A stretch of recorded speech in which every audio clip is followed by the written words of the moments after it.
ভিতরে এখন আওয়ামী লীগের দোষরা শক্তিশালীভাবে ঘাপটি মেরে আগুন লাগলো। কে লাগাইছে? আমি লাগাইছি?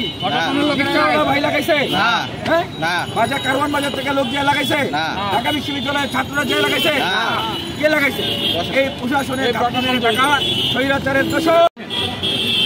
তারা কিভাবে এখনো বিভিন্নভাবে তারা এই যে শহীদের স্মৃতি, বিপ্লবের স্মৃতি, এই স্মৃতিগুলোকে মুছে দেওয়ার জন্য তারা পায়তারা করছে। দেখুন এই যে এটা কিন্তু মানুষের যে ঘৃণা, মানুষের যে ক্ষোভ, মানুষের যে বিক্ষোভ, সেটারই একটা প্রতীক ছিল। এখন প্রশ্ন আসে যে আমাদের এই আপুদের এই ভাইদের যে প্রশ্ন, কারা এই গণহত্যাকারী শেখ হাসিনাকে পালিয়ে যেতে দিল, এটা আমাদের প্রশ্ন। কারা তাদেরকে পালিয়ে, তারা কেন পালিয়ে যেতে দেওয়া হলো? যারা আমাদের ভাইদেরকে খুন করেছে, যারা আমাদের বন্ধুদেরকে হত্যা করেছে, যারা আমাদের বাবা মাদেরকে হত্যা করেছে, ছাত্র জনতাকে হত্যা করেছে, তাদেরকে কারা পালিয়ে যেতে দিল? তাদের বিচার করতে হবে বাংলাদেশ। হ্যাঁ, কোন আলোচনার ভিত্তিতে, কোন গ্রাউন্ডের ভিত্তিতে পালিয়ে যেতে দেওয়া হলো? 626 জন এই যে হত্যাকারী, তাদেরকে ক্যান্টনমেন্টে আশ্রয় দেওয়া হয়েছিল। এই 626 জনকে কোথায় গেল? কারা পালিয়ে যেতে দিল? ওবায়দুল কাদের প্রায় 3 মাস বাংলাদেশে নিরাপদে থাকলেন। কোথায় ছিল ওবায়দুল কাদের? তাকে কেন ধরা গেল না?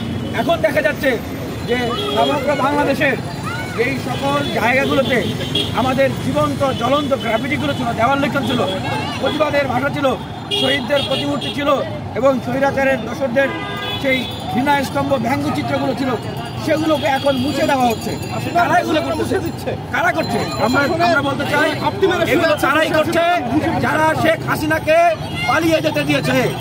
এগুলো তারাই করছে যারা 626 জন গণহত্যাকারী দুর্নীতিবাজ লুটেরাদেরকে ক্যান্টনমেন্টে আশ্রয় দিয়েছে এবং তাদেরকে পালিয়ে যেতে দিয়েছে। এগুলো তারাই করছে যারা ওবায়দুল কাদেরকে বাংলাদেশে নিরাপদে থাকতে দিয়েছে। তারা সরকারের বাইরের কেউ, সরকারের ভিতরেই রয়েছে।